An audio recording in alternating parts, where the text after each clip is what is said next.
Para nosotros, Dios es nuestra fuerza. ¿Quién dice amén?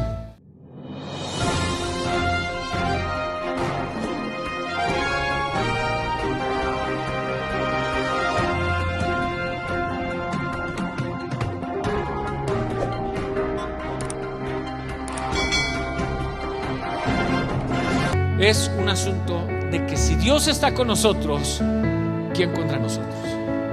Esa es la fuerza del cristiano. Y esa resiliencia para el creyente tiene como fuerza y como fundamento el Espíritu Santo viviendo dentro de nosotros.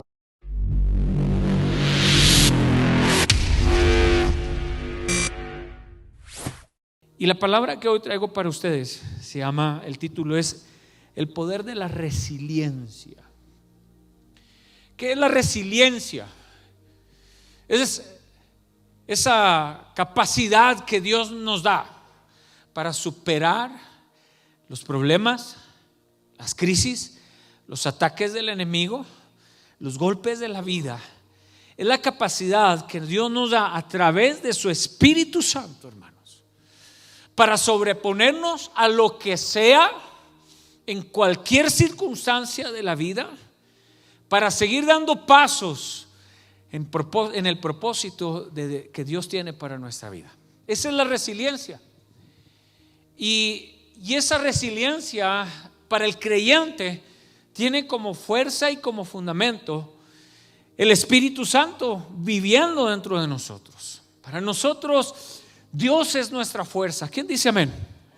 Para el cristiano no es un asunto de humanismo, no es un asunto de culturas, porque somos muy machos los mexicanos. Los mexicanos somos muy hombres. No, para el cristiano no es un asunto de formación en la familia, porque así era mi abuelo, fuerte, recio. No es un asunto de que así era mi padre, resistente ante los problemas de la vida. Es un asunto de que si Dios está con nosotros, ¿quién contra nosotros? Esa es la fuerza del cristiano. La fuerza del cristiano es sobrenatural. Hay un video que les quiero presentar, pero quiero introducirlo antes de que se lo pongan, mientras lo ponen en la pantalla y lo tienen listo. Les dije que iba a estar compartiendo con ustedes algunas historias y de las cosas que vivimos en nuestro viaje que hicimos a Alemania. Y una de las razones por las que yo escogí Francia y Alemania para este viaje familiar. Francia porque mi esposa toda la vida quería conocer Francia. Pues bueno, vamos a Francia. A mí no me interesaba mucho Francia. Conocí algunos lugares muy, muy interesantes y muy bonitos, y la verdad es que fue, creo, una buena elección. Pero esa es la razón por la que escogí Francia. Y la razón por la que escogí Alemania fue porque, pues, desde mi etapa de juventud yo he leído las historias relacionadas con Francia y los judíos, y las historias de Hitler y los campos de concentración y toda la trayectoria que tuvieron que vivir los judíos en la persecución, en el holocausto. Y no les voy a enseñar todas las fotografías de la semana pasada porque ya se las he enseñado, y no quiero volver a gastar tiempo enseñándoles de nuevo fotografías. Pero nos tocó ir a un campo de concentración y conocer la manera en que operaban. Este era el tercer campo de concentración que los alemanes habían hecho, y todavía eran campos de concentración de prueba. De ahí iban a tomar modelos, iban a tomar aprendizajes para hacerlos más grandes, y después de eso convertirlos en una industria de la muerte, donde habrían de ejecutarse a millones, a más de 6 millones de judíos, solamente judíos, alrededor de toda Europa. Hitler había llegado al poder en el año 33, por ahí de en adelante, después de haber llegado al poder, comienza la deshumanización de los judíos. Escuche ese concepto, es muy importante entenderlo, la deshumanización. Y empezó la propaganda del gobierno nazi a hacer imágenes y repartir folletos y publicar en los periódicos del gobierno a los judíos con deformidades, con orejas grandes, con deformidades físicas, acusándolos de ser los culpables de enfermedades y de traerle tragedia a la sociedad alemana. Y era un proceso a través del cual se quería desensibilizar a la población, porque de ahí en adelante se iba a proceder al exterminio de los judíos. Y para que no hubiera una reacción negativa de la sociedad alemana, primero había que desensibilizar el sentimiento positivo y quitarle a los judíos la parte humana ante los ojos y pensamientos de los alemanes, para que cuando comenzaran a practicarse en contra de los judíos la persecución y el asesinato, la gente ya estuviera desensibilizada y dijera, eso se merece. Los dibujaban con formas de extraterrestres y los empezaban a acusar de todas las cosas malas que le sucedía al país. Con esto empiezan a abrir la puerta para empezar a meterlos en guetos, ¿verdad? Y los metían en guetos. Estos guetos eran unas comunidades que las cercaban y no les permitían a los judíos vivir en otras áreas de la ciudad, y vivían hacinados, vivían sobrepobladas en esas zonas. Empezaron a sufrir hambre, empezaron a sufrir enfermedades por estar en tan limitados y cerrados. Posteriormente los van sacando de los guetos a trabajar, y lo pongo entre comillas porque en realidad se los estaban llevando para comenzar los procesos de exterminio a los judíos, y empezaron a cargar trenes repletos con miles de personas a campos de concentración que ya no estaban en los límites de Alemania, sino en Polonia, en Hungría, en otros países que ya Hitler había conquistado, y se los llevaban a esos lugares. Y cuenta Viktor Frankl en su libro El hombre en busca, no de propósito, siempre olvido esa palabra, el hombre en busca de sentido. Cuenta él que cuando a él se lo llevaron, él era un doctor prominente, era un hombre de ciencia, y era un hombre que fue llevado en un tren a los campos de concentración, y a él específicamente lo llevaron a un campo, al más famoso de todos ellos, al campo de Auschwitz. Y dice que cuando llegaron y vieron el letrero que decía Auschwitz, ellos sabían ya a qué se estaban enfrentando. Llegaban al campo de concentración y había un oficial de la SS. La SS era el servicio secreto de los nazis, y había un oficial que dice que sostenía su codo derecho con su mano izquierda, y con un dedo apuntaba a la izquierda o a la derecha. Hacían una fila de hombres, una fila de mujeres, y aquel oficial apuntaba a la izquierda o con su dedo una pequeña señal hacia la derecha, y cualquier persona que era enviada hacia el lado izquierdo era porque a criterio de aquel oficial de las SS, esa persona no servía para el trabajo y todos los que apuntaba él hacia el lado izquierdo iban a unas cámaras donde les hacían creer que iban a la zona de baños para desinfectarlos y los metían en grandes cantidades a cámaras donde los rociaban con gas para asesinarlos en masa. Y una vez que asesinaban, lograban asesinar a miles y miles en un solo día de judíos.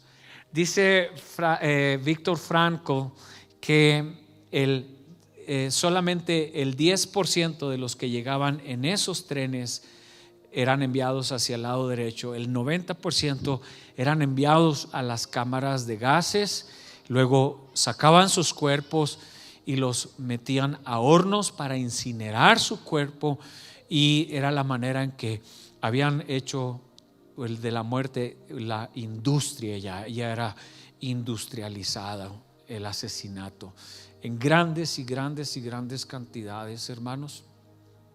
Y aquellos que pasaban al lado derecho, que representaba solamente el 10%, iban a enfrentarse ahora a trabajos forzados.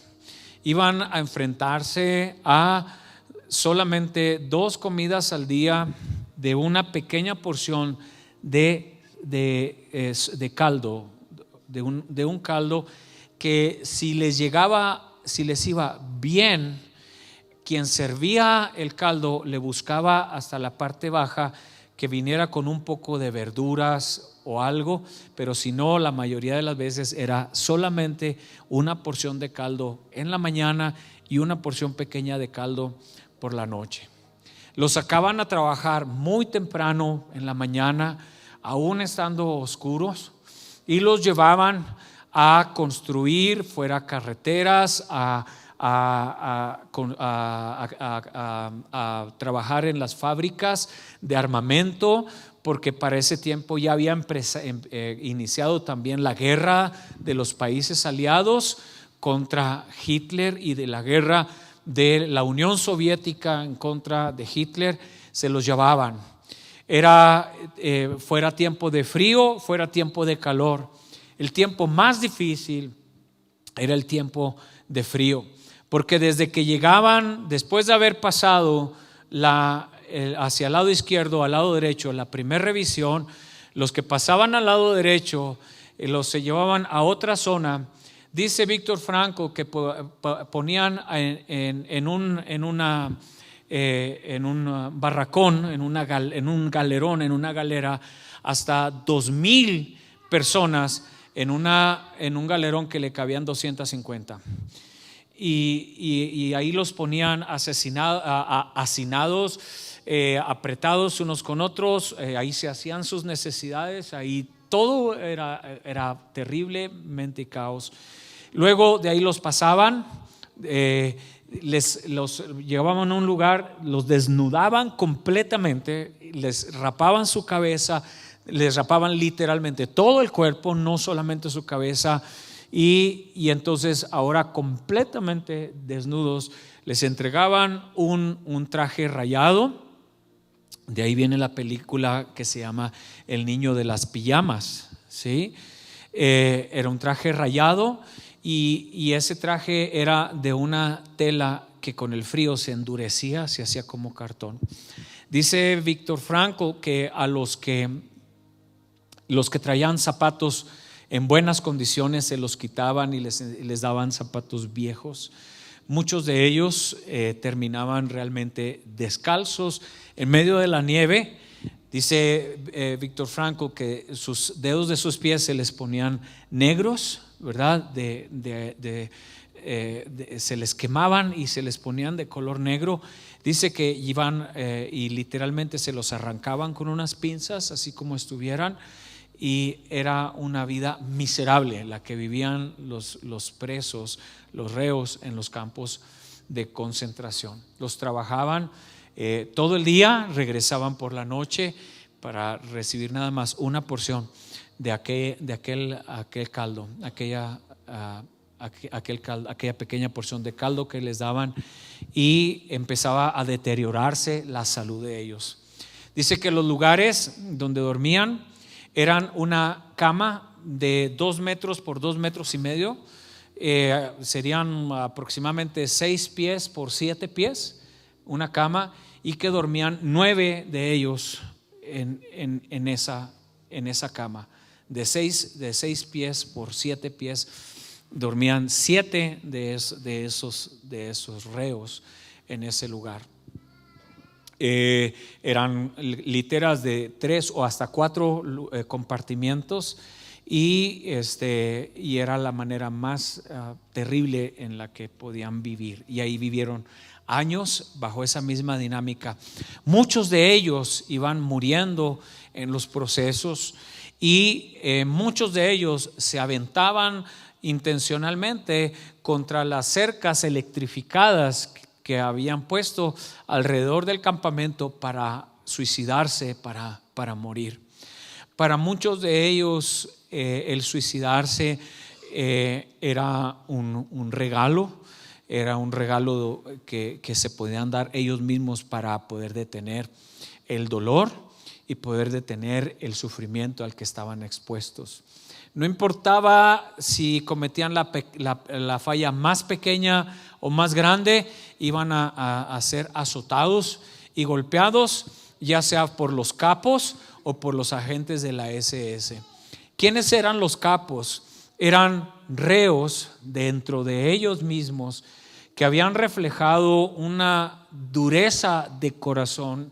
Los agentes de la SS identificaban al más malo de todos los reos, al más terrible, al más duro, y lo colocaban, le llamaban capo, y ese capo era el líder de los reos. A ese capo, por cuidar a los demás reos, le daban privilegios especiales, una cama pequeña para dormir para él solo, le daban su dotación de comida buena, le daban dotación de cigarros o de las cosas que ellos querían tener sin ningún problema. Y ese capo, dice Viktor Frankl, que podía llegar a ser muchísimo más malo y perverso que los mismos agentes de la SS. Y ahí empezaban los reos, ahí empezaban los prisioneros a morir, hermanos, por enfermedades, por cosas que le sucedían en el trabajo, y cualquiera. Dice Viktor Frankl que un día llegó otro prisionero al barracón donde él estaba, y les dijo, ellos estaban recién llegados, y les dijo: vengo a darles un consejo. Dijo: el consejo número 1 que les voy a dar es: rasúrense todos los días, nunca permitan andar con sus barbas largas. Si tienen que hacerlo con un vidrio, si tienen que hacerlo con lo que tengan que hacer, pero todos los días rasúrense, les dijo, para que siempre su aspecto sea más de más vida, sea de más como si estuvieran más saludables que el resto de los reos, porque cualquier agente de la SS que los vea demacrados o demasiado físicamente caídos, los va a mandar a las cámaras de gases.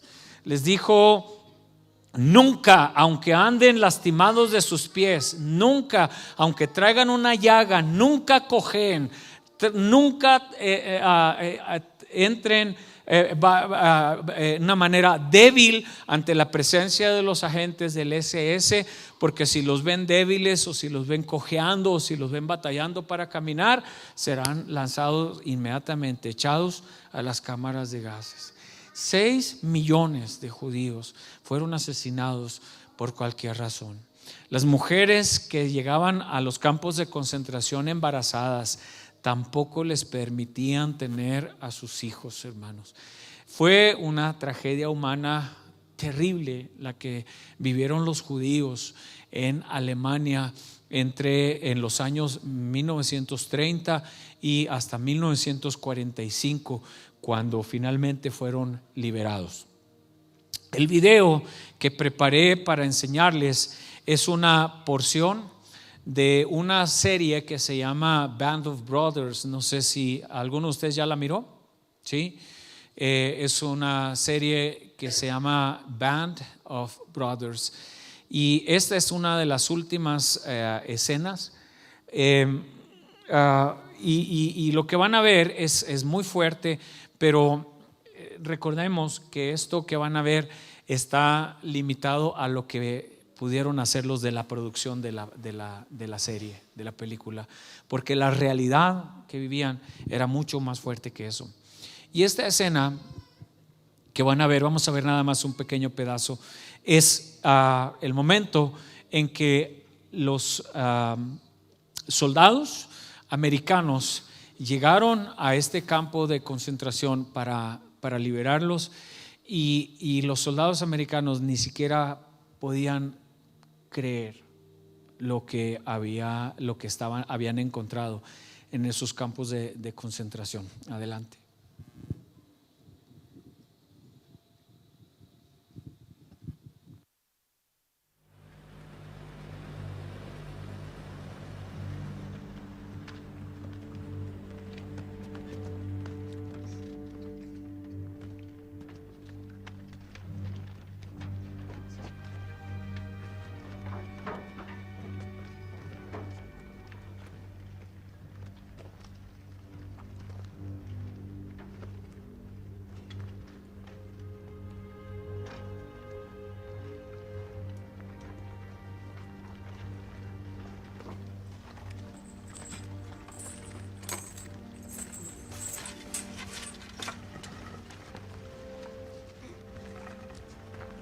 Major, sir.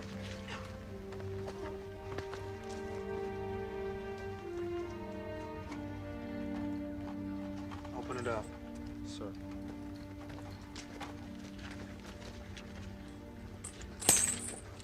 Stand back. Give us some room here. Stand back.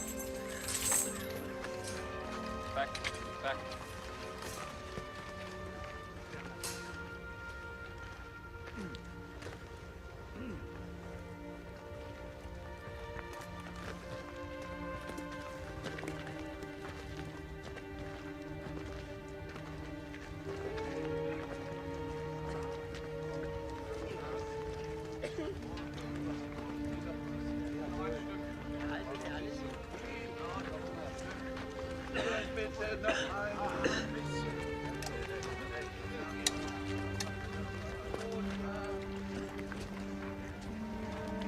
Christensen, any of your men speak German? No, sir. I need lead guy. Lead guy! Limpton, find me lead guy. Yes, sir. Major needs you up front right now. Sure. All right, boys. These people need care. Give them water and any spare rations you might have. Grab me some blankets, quick. Oh my God. Dick?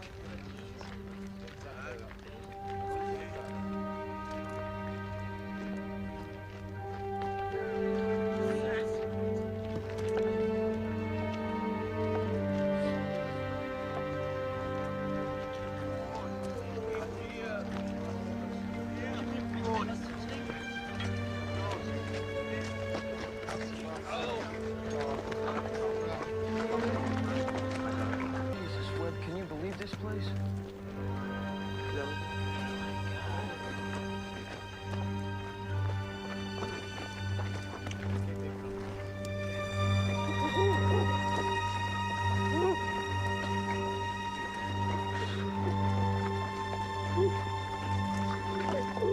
That's okay. Hey, boy. Okay. Die Wachen haben das Lager heute Morgen verlassen. You said the guards left this morning, sir. Konnten sie aber einige von diesen Baracken Langsam nieder. bitte, langsam. Zuvor verbrannten sie noch einige der Baracken. They burned some of the huts first. Mit den Gefangenen immer noch drinnen, lebend. Well, the prisoners still in them, sir. Alive. Jesus Christ. Yo creo que es suficiente hasta ahí. Versucht daran zu Some hindern. of the prisoners are trying to stay. Cuando visitamos ese campo de concentración, me preguntaba ¿qué enseñanza puedo llevarle a la iglesia de esta experiencia? Y qué principio podemos encontrar para la vida. Y escogí varios temas que voy a ir trayendo a la iglesia en las siguientes semanas. Pero una de las cosas que que aprendí en esto y que quise traerle la enseñanza es la resiliencia que el ser humano puede llegar a tener, hermanos. Porque esos hombres que encontraron vivos y que usted los mira en esas condiciones y que salieron de ahí, después de eso tuvieron que reconstruir sus vidas. Después de vivir experiencias tan fuertes y tan dolorosas y tan extremas, salieron de ese lugar para muchos de ellos volverse a casar porque mataron a su familia. Muchos de ellos tuvieron que salir de ahí y literalmente no tener familia y tener que enfrentarse a la vida completamente solos, sin papá, sin mamá. Por ejemplo, Víctor Frankl le mataron a su esposa que estaba embarazada, le mataron a sus padres, le mataron a sus hermanos. Sale absolutamente sin nada, ¿sí? O la historia de Otto, el papá de Ana Frank, que después de salir ahí ha muerto su esposa, ha muerto sus hijas, y tienen que reconstruir su vida. Todas las historias, las memorias, todas las cosas que tuvieron que vivir en esos campos de concentración las llevaban con ellos en su vida. No es que salieron del campo de concentración y entraron a un mundo perfecto donde no, porque traían todos los traumas, traían sobre sus espaldas, sobre sus memorias, todas las cosas que les habían pasado dentro de los campos de concentración, y tuvieron que sobreponerse y tuvieron que aprender a recuperarse y tuvieron que aprender a reconstruir familias, matrimonios, a tener hijos. Muchos de ellos, ¿verdad?, terminaron con marcas en la vida que ya nunca las pudieron superar. Y la pregunta es, ¿qué tiene que ver eso con nosotros? A lo mejor nosotros no hemos estado en campos de concentración. Bueno, a lo mejor no, literalmente ninguno hemos estado en campos de concentración, ¿verdad? Ni hemos tenido que vivir condiciones de ese tipo. Pero no significa que no batallamos, que no luchamos, que no tenemos historias, que no vinieron problemas a nuestra vida que nos marcaron y que tenemos que aprender la resiliencia que una generación de judíos que sobrevivió al holocausto pudieron tener ellos para reconstruir su vida. ¿Cuántas marcas nos va dejando la vida, hermanos? ¿Cuántas historias se van acumulando sobre nosotros? Otro de los temas que voy a tratar más adelante es la conducta humana. Póngase a pensar, en ese campo de concentración había judíos, había agentes de la SS, había los capos que ya expliqué. ¿Cuántos amigos perdieron en el proceso? ¿Cuántos de ellos terminaban peleando entre ellos mismos por un plato de comida? ¿Cuántos de ellos se atrevieron a traicionar a sus propios amigos para salvar su propia vida? Porque si los de la SS decían, hoy van a morir 5,000, para los de la SS no les importaba quién era el número importante. Si ellos decían 5,000, ahora empezaba la batalla interna hacia adentro. Si tu nombre estaba en la lista, ¿cómo salirte de ella? Y siempre, cuando alguien se salvaba de la lista, significaba que otro iba a entrar a la lista de donde él había sido sacado.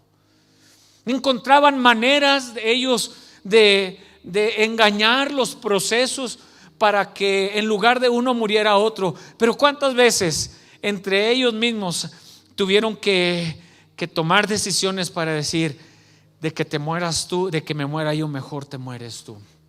¿Cuántos de ellos habían perdido la esperanza de vida que podían decir: a mí pónganme en la lista, yo quiero ya ser llevado porque he perdido toda la esperanza? Dice Víctor Frankl que ganaban unos cupones, y con esos cupones, cada cupón valía 6 cigarros o 6 cajetillas de cigarros, no lo sé, que las podían cambiar por 6 porciones de caldo para sobrevivir más días. Dice: cuando tú mirabas que un reo o un amigo tuyo escogía los cigarros en lugar del caldo, en lugar de la sopa, era porque ya había renunciado a vivir, porque ya prefería mejor disfrutar los últimos minutos de su vida fumando, porque había perdido el deseo completamente de vivir. Y esa mezcla que había de personalidades, de conductas dentro de los campos de concentración, nos dejan enseñanzas a nosotros en la vida. Víctor Frankl, voy a estar mencionando mucho porque me impactó mucho su historia y su libro, y creo que hay muchas enseñanzas que me dejan a mí personalmente y que quiero aprovechar de traérselos. Pero él habla de tres etapas que él le tocó vivir y el que él observaba. Recordemos que él es un psiquiatra, él es un médico prominente, y él analiza, no cuenta historias nada más para contar historias trágicas, sino que las presenta desde la perspectiva de la psicología humana. Eso es lo interesante de su libro, que las historias que él las presenta, las analiza psicológicamente y cuenta esas historias para analizar el comportamiento humano, el comportamiento de los agentes de la SS, el comportamiento de los presos, el comportamiento de las amistades, el comportamiento de él mismo, la necesidad de sobrevivencia. Y él habla de 3 etapas. La primera es la etapa del shock. Es la etapa en la que se presentaban ante la realidad de que ahora eran prisioneros. Enfrentarse al shock de ver el letrero de Auschwitz y decir: venimos a un campo de exterminio y seguramente de aquí no vamos a salir vivos. Enfrentarse a ese momento de la realidad. Y la segunda etapa que él presenta en su libro es la etapa de vivir en el campo de concentración. Las experiencias, ya no es el choque, porque en el choque es enfrentarse al cambio, como cuando nos llega a nosotros un gran problema, una gran crisis, la muerte de un ser querido, cáncer, o viene un divorcio, o viene una infidelidad en el matrimonio, o viene golpes muy fuertes en la vida que te dejan sacudido, te dejan temblando, al grado de que muchas veces ni siquiera sabemos cómo reaccionar ante el problema. Quien se enfrenta a algo tan trágico y tan contundente no siempre reacciona como pensaba que iba a reaccionar. ¿Sí? Como hoy nosotros podemos pensar y decir, bueno, si me viniera a mi vida algo trágico como la muerte de un ser querido, o una enfermedad muy grave como cáncer o cualquier, ¿cómo voy a reaccionar? Mire, usted no sabe cómo va a reaccionar. ¿Estamos de acuerdo? Hoy se nos puede hacer fácil decir: no, yo voy a mantener la calma, no. Cuando viene un problema, una crisis, una situación muy catastrófica, realmente nadie sabe cómo va a reaccionar. Nadie. ¿Ha visto usted esos videos donde a unas personas las asustan y algunos pues gritan o salen corriendo, pero hay otros que por instinto, por reacción, ¡pum!, golpean al que los asustó? ¿Sí? No pensó, no es que dijo, a mí si me asusta yo le voy a romper la cara a este. ¿Sí? Las situaciones inesperadas sacan de nosotros aquello que no conocemos de nosotros mismos. ¿Están conmigo, hermanos? Situaciones inesperadas, los golpes de la vida sacan de nosotros áreas, las escarban, las sacan de algo que ni siquiera nosotros sabíamos de nosotros mismos. Y esa es la etapa del choque. En la etapa del choque dice Víctor Frankl que está lo que le llaman el síndrome, por aquí lo apunté,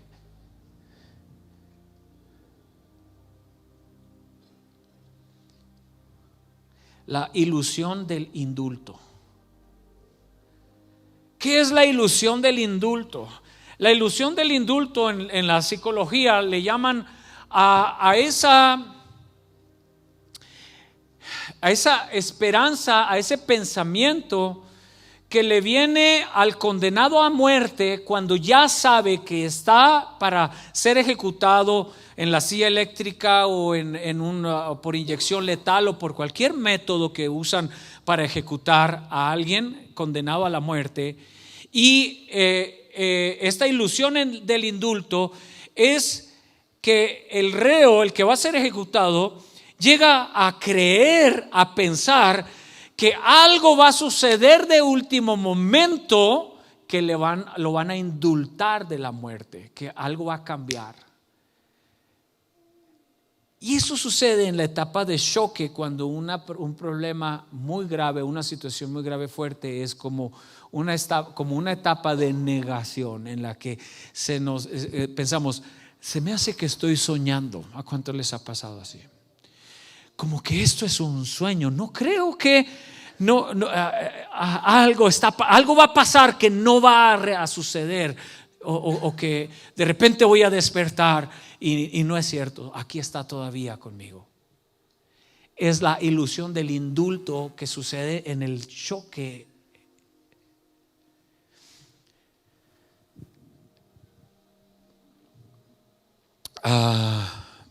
John Deloney en su libro habla de diferentes tipos de crisis en la vida de un ser humano y diferentes tipos de traumas que hay en la vida de una persona. El primero es el trauma trágico, aquello que es el resultado de un evento trágico que llega a una familia, a mamá, a papá, a cualquiera de nosotros. Es un golpe trágico, inesperado, muy radical, muy fuerte, como una violación, por ejemplo. Una niña, un adolescente, un hombre, una mujer que es violado o que es violada. Es un golpe, es un evento trágico que causa traumas, que causa daño, causa crisis en la persona o en la familia, y deja marcas que lo van a seguir para toda la vida. Puede ser una tragedia, puede ser de la naturaleza, un huracán, un terremoto que de repente se lleva a 4 o 5 amigos míos, o se lleva a personas que estaban muy cerca de mi corazón y de repente rompen el corazón. Puede ser ya lo dije, una enfermedad repentina que apareció de la nada. Puede ser un accidente de carro que de repente nos dejó un trauma inmediato y fue algo completamente instantáneo. Ya lo dije ahorita, una infidelidad en matrimonio, ¡pum!, llega, golpea, ¡paz!, y deja a la persona temblando. ¿Y ahora qué pasó? Si todo estaba bien, ¿por qué sucedió esto? Y ahí viene la ilusión del indulto. Pensar que no sucedió. ¿Cómo es el comportamiento humano ante una crisis? ¿Cómo se comporta el ser humano ante las crisis? Mire, Filipenses 4:12, Pablo escribe y dice: yo sé vivir humildemente. Diga conmigo, sé vivir. Diga conmigo, sé vivir. ¿Sí? Dice Pablo, yo sé vivir. Dice, sé vivir humildemente y sé tener abundancia. Entonces Pablo sabe vivir en los dos lados de la vida. Cuando todo está bien, cuando todo está mal. Dice Pablo, sé vivir humildemente en todo. Fíjense lo que dice Pablo: en todo y por todo estoy enseñado, así para estar saciado como para tener hambre, así para tener abundancia como para padecer necesidad. Son los dos extremos, dice Pablo. ¿Se ha fijado que hay gente, déme su atención aquí, ¿se ha fijado que hay gente que no sabe vivir bien? No sabe tener. Hay más gente que sabe no tener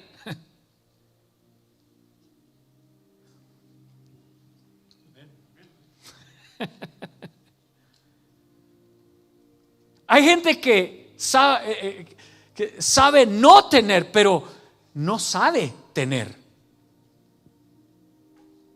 Porque cuando tiene, cambia. Su corazón cambia, su actitud cambia, sus relaciones cambian, su personalidad cambia.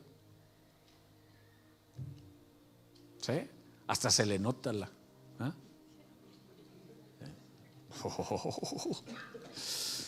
Antes puro TJ Maxx, nada, ya no TJ Maxx, no Ross, no nada. No sabe tener. ¿Sí? Cuando una persona después de no tener y tiene, cambia, es que esa persona no sabe tener. Es que el comportamiento humano ante los cambios y ante las crisis queda expuesto al cambio. Y ante una crisis, ahora Pablo dice, yo sé vivir. Sé vivir con mucho y sé vivir con nada. Sé tener abundancia y sé no tener absolutamente nada. Pero me llama mucho la expresión de Pablo, la atención, porque dice, sé vivir. Y esa es resiliencia, queridos hermanos. El saber vivir. El saber vivir en la abundancia, el saber vivir en la tristeza, el saber vivir, eso es resiliencia. Resiliencia es saber sobreponerme a los golpes de la vida, al ataque que el enemigo trajo sobre mi vida, sobre mi familia, sobre mi matrimonio, sobre los hijos, sobre la economía. Sé vivir. En los años 1930, en 1929 estalla en los Estados Unidos y en todo el mundo la Gran Depresión. Las economías mundiales colapsan. En octubre de 1929 colapsa la economía. Al grado, hermanos, que en los Estados Unidos había familias viviendo en la extrema pobreza, donde solamente les era permitido comprar 1 kilo de arroz por mes. Hay historias de niños que el regalo más grande que recibían en Navidad era una naranja y nada más. Son historias, hermanos, donde de repente todo cambió. Y se tiene que aprender a vivir en esa circunstancia. Se tiene que aprender a desarrollar las habilidades, la conducta, la manera de pensar para vivir en un campo de concentración.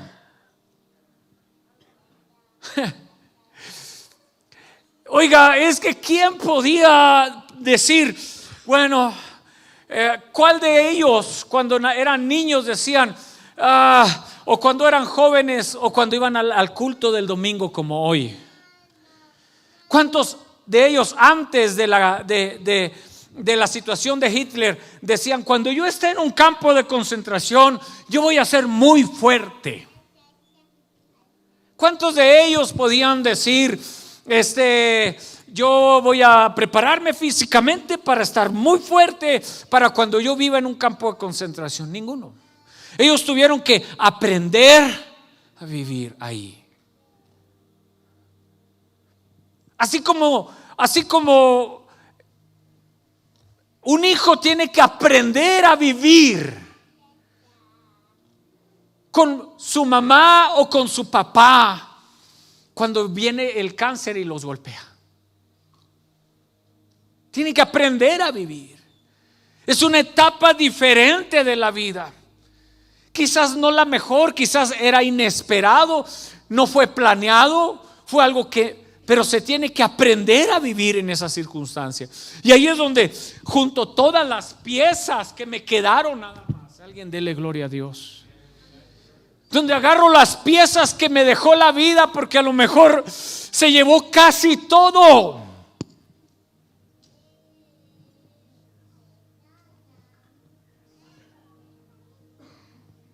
Víctor Frankl lo llama la verdad desnuda.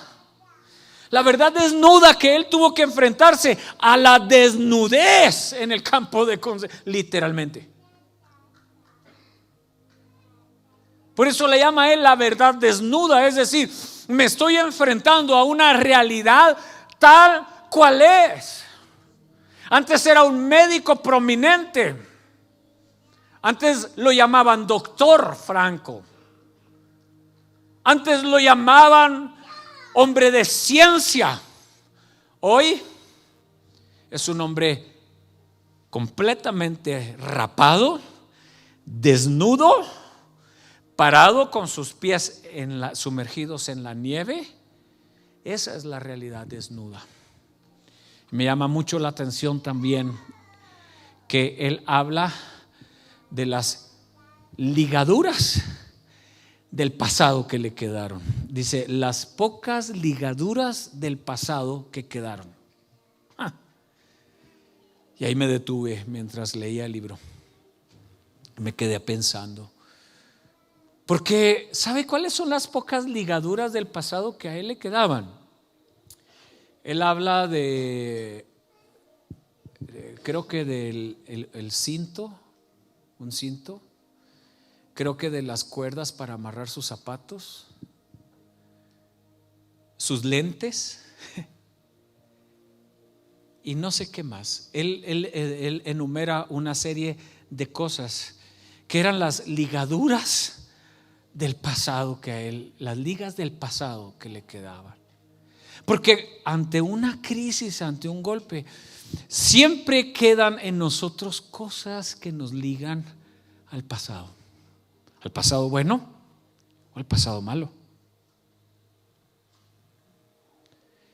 Para él eran cosas tan simples que como quizás los lentes, o como quizás el cinto, o como quizás las cuerdas de los zapatos. ¿Usted ha valorado las cuerdas de los zapatos? ¿Son importantes para usted, así que diga, uy, qué importantes son en mi vida las cuerdas de los zapatos? No, ¿verdad que no? Para él sí. Son aquellas cosas que para alguien pueden ser insignificantes. Por eso tenemos que tener mucho cuidado cuando le decimos a la gente, ya supéralo, ya dale vuelta, ya.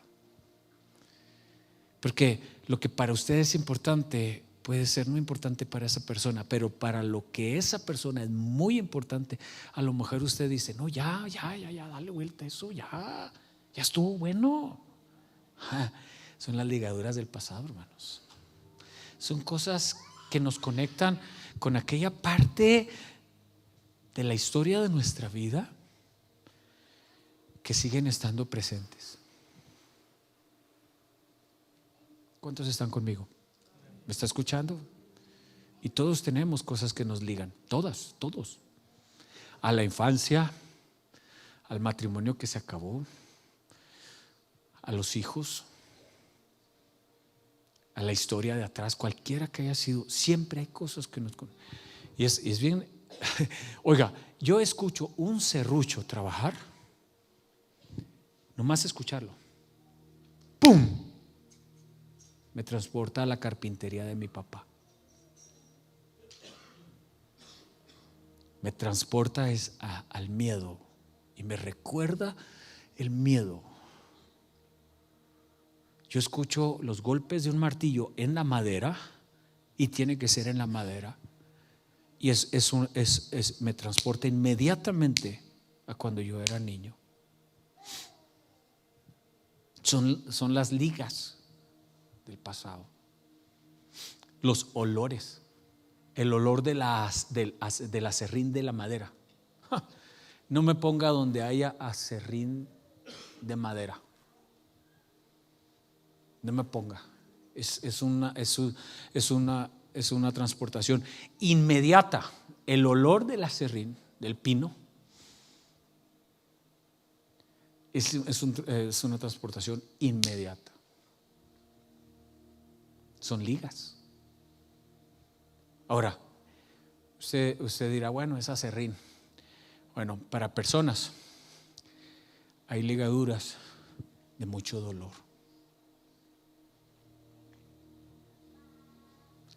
Yo le aseguro, mire, hay personas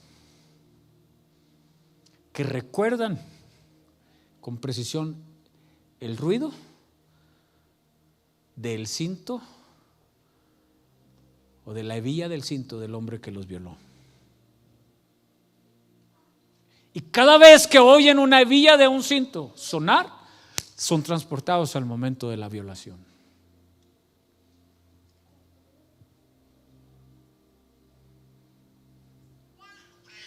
Hay olores que se quedan.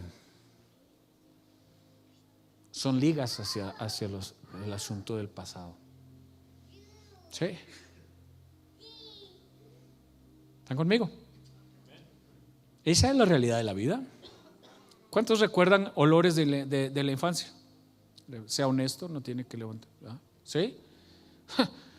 No, a mí no me ponga donde huele a caldo de papas, hermano. Sí. Ahí sale la viejita Elida Durán. En cuanto hay olor a caldo de papas, es paraíso. Ya. Mica, ¿dónde está Mica? No está. Siempre que voy a mencionar a Mica no está, gloria a Dios. ¿Ya? Me hace caldo de papas y dice, pastor, y a veces me trae cuando estoy trabajando, lo que sea, y dice, pastor, su caldito de papas para que se acuerde de su mamá. Ay. ¿Sí? Sabores, olores, sonidos, vestuario, el sombrero de papá, la ropa de mamá, las cosas, son recuerdos. Muchos de ellos muy bonitos, muy lindos, muy hermosos, son las ligas del pasado. Pero muchos de ellos son muy difíciles, muy difíciles. Y Pablo dice, yo sé vivir. Le hago una pregunta. Y es una pregunta retórica que no tiene respuesta, que la respuesta está implícita en la misma pregunta. ¿Qué parte de su pasado usted puede cambiar?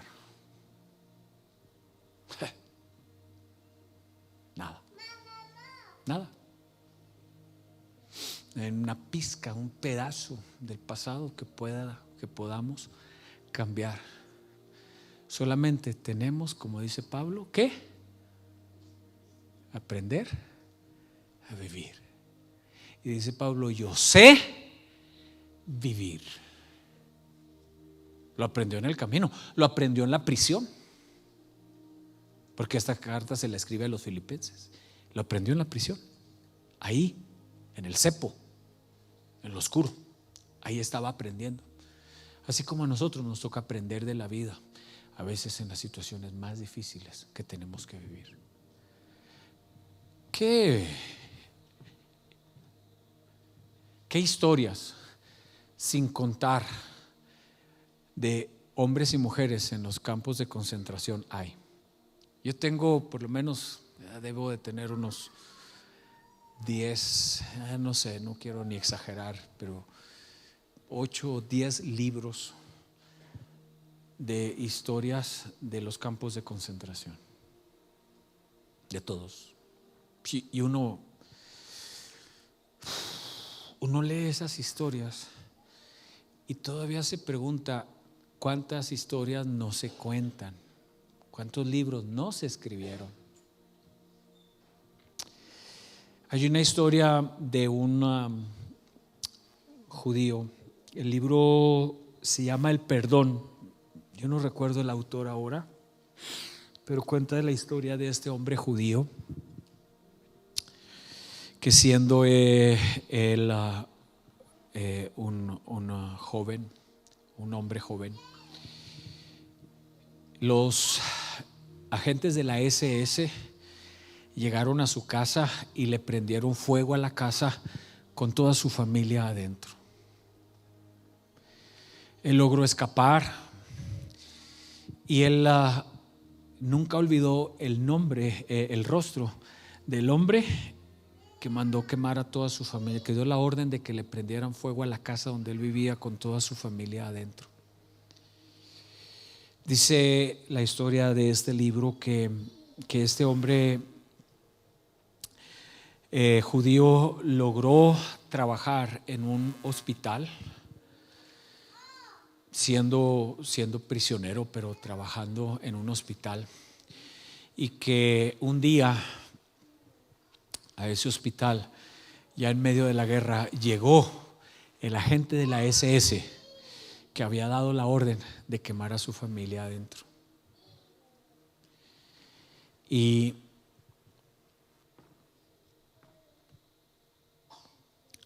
dice que no le dijo nada, no hizo nada en contra de él, nada más sabía que estaba él ahí presente. Dice que un día ese hombre al borde de la muerte, este oficial de la SS, dice que al borde de la muerte mandó pedir que le trajeran a un judío a su lecho de muerte y lo mandaron, lo trajeron a él. Así que ahora él estaba enfrente del verdugo de su familia y que le dijo: ¿para qué me mandaste traer? Le dijo: porque he hecho cosas muy malas y muy atroces en toda la historia de mi vida. Le dijo: yo vengo de un hogar cristiano, mis padres eran cristianos y en contra de la voluntad de mis padres me uní a las SS y he hecho cosas de las cuales me arrepiento y he causado mucho dolor. Y quiero pedirle perdón a un judío a nombre de todos los judíos que yo maté.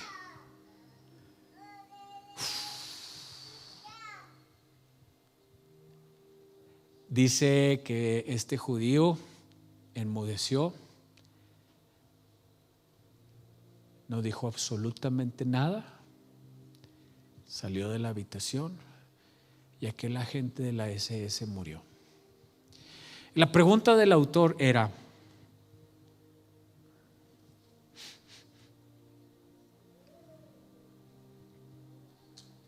¿tiene derecho él, tenía derecho este judío de perdonar a él a nombre de todos los judíos, o era un asunto personal de él? Interesante la pregunta, ¿verdad? Dice que aquel judío terminó la guerra, se fue del hospital, fue y buscó a los padres de aquel agente de la SS y les dijo: